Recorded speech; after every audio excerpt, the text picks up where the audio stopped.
Saudara, saya kasih tahu ya, film porno itu bisa merusak otak kita, bisa merusak jiwa kita. Ketika kita nonton film porno, saudara, otomatis jiwa kita akan melayang-layang. Ya. Kita akan memikirkan porno akhirnya apa? Terjadi pemerkosaan. Kenapa terjadi pensodomian di sekolah SD? Karena apa? Nonton film porno. Haleluya. Itu karena film porno. Istri tidak ada. Mau tak mau, kalau tidak selingkuh, apa? Perkosa anak di bawah umur. Karena apa? Nggak bisa tahan nafsu. Ya nonton film porno, jadi ini otak ini sudah penuh dengan film porno. Jika engkau mendapati orang melakukan kejahatan, tegurlah dia. Kalau engkau tidak berani tegur, dosanya engkau yang tanggung. Saudara, perhatikan ini ya. Dia bilang begini, kalau aku berfirman kepada orang jahat, engkau pasti dihukum mati. Siapa mau dihukum mati? Lebih baik biar orang benci kita, yang penting jangan Tuhan yang benci. Amin. Tuhan bilang, kalau kamu gak tegur orang yang melakukan kejahatan, engkau pasti dihukum mati. Karena kita suka kebenaran. Amin. Dan engkau tidak memperingatkan dia, atau tidak berkata apa-apa untuk memperingatkan orang jahat itu dari hidupnya yang jahat, supaya dia tetap hidup. Orang jahat itu akan mati dalam kesalahannya, tetapi aku akan menuntut bertanggung jawab atas nyawanya daripadamu. Saudara, ingat ya, kalau kita sudah kenal kebenaran, kita sudah tahu firman, kemudian kita melihat orang melakukan pelanggaran, kita tidak berani tegur, dia penyawa kita yang tanggung. Lebih baik biar aja orang benci, yang penting firman harus diberitakan. Amin. Itu kata Alkitab. Saudara, tiba-tiba saya bilang begini sama dia. Saya tanya, Bapak jawab dengan jujur. Kalau Bapak tidak mengakui, oke, itu urusan Bapak dengan Tuhan. Tiba-tiba dia datang, Ibu Pendeta, saya takut dengan Ibu berkata-kata. Iya Bu, memang betul Bu, memang jujur saya ada nonton Bu. Tapi kan sekarang sudah enggak, biar aku hapus aja itu semuanya.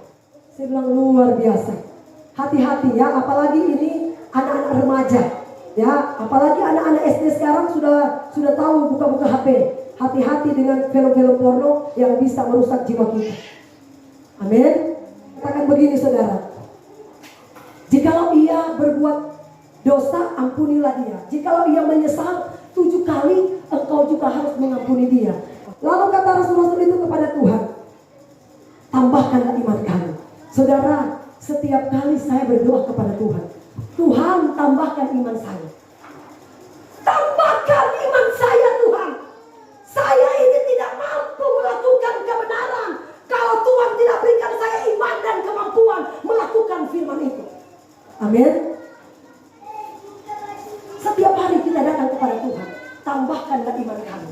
Baru dia bilang begini, jawab Tuhan, kalau sekiranya kamu mempunyai iman sebesar biji sesawi, kamu dapat berkata kepada pohon ara ini, terbantulah engkau dan tertanamlah di dalam laut, dan ia akan taat kepadamu. Wih, luar biasa. Pak, iman sebesar biji sesawi aja. Dia bilang, kok kamu bilang gunung ini terpindah? Terpindah. Asal kita jangan bimbang, jangan ragu. Amin. Luar biasa saudara firman Tuhan. Saudara tahu, saya ini, kalau suamiku mungkin jarang. Saya ini Pak, berulang kali saya disantet orang.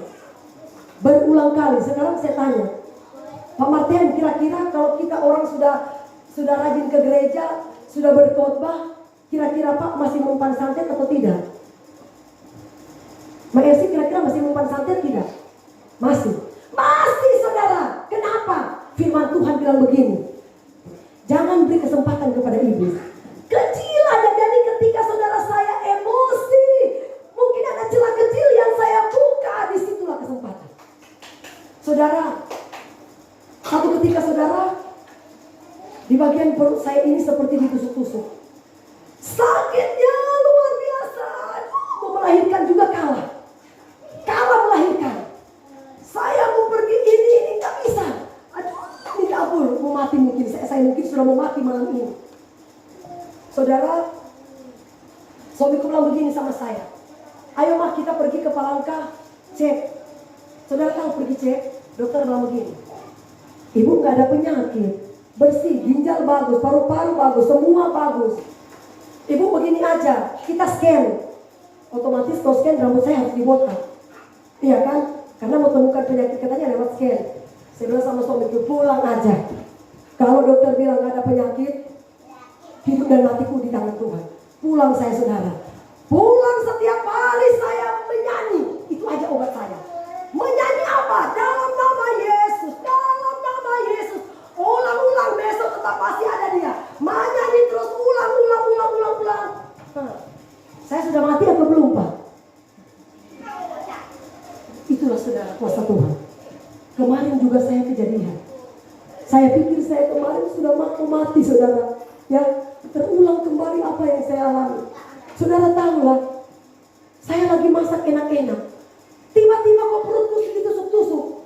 Saudara pikir ketika kami menyampaikan khotbah di sini, saudara pikir semua orang senang dengan kami? Enggak. Ada orang yang tidak senang mendengar khotbah keras. Iya kan? Tidak semua orang yang datang di gereja murni datang ke gereja. Ada juga yang masih percaya ilmu. Haleluya. Mungkin mereka mau ngetes kami. Iya kan? Saudara tahu, saya seperti ditusuk kemarin. Suamiku sudah bikin gaya, dia bisa. Sakitnya luar biasa saudara. Saya bilang begini, Pak, masak dulu air panas kamu. Aduh, bikin di WC juga. Semua luar biasa. Akhirnya saudara saya berserah kepada Tuhan. Saya menyanyi, saya menangis. Sampai saat ini saya masih berdiri di hadapan saudara. Semua karena apa? Karena iman kita di hadapan Allah. Saudara, kenapa saya harus alami ini? Tuhan bilang, aku izinkan kamu terjadi begitu. Supaya kamu ada kesaksian. Supaya bukan cuma omong kosong kau berbicara di mimbar. Kamu harus mengalami dulu. Baru kau sampaikan itu ke jemaat. Amin. Kalau saya sendiri nggak mengalami, bagaimana saya menguatkan iman jemaat? Iya kan? Kalau saya aja sakit, nggak bisa saya berperang melawan setan. Terus bagaimana saya menguatkan jemaat? Apakah saya nggak hambar? Iya kan? Saya bilang, Tuhan terima kasih. Saudara, hati nurani itu yang berbicara. Saya berdoa begini, saudara, Tuhan, kenapa saya seringkali terjadi begini? Memang aku yang izinkan itu. Terus apa yang kamu mengutamakan di jemaat kalau kamu sendiri nggak mengalami? Saudara, saya kasih tahu ya, setiap apa yang kita korbankan, Tuhan akan lihat. Mampu nggak kita melakukan itu? Amin. Makanya menjadi pengkhotbah itu nggak gampang, saudara. Saudara pikir enak jadi pengkhotbah? Nggak gampang. Betul nggak, Mercy? Nggak gampang. Ketika kita menyampaikan firman, setan juga dengar. Memangnya kamu mampu lakukan itu? Sebentar aku serang kamu. Mampu nggak kamu kalau aku serang?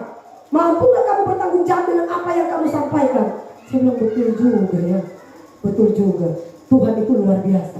Makanya saudara, Alkitab katakan begini, Tuhan tambahkanlah imanku.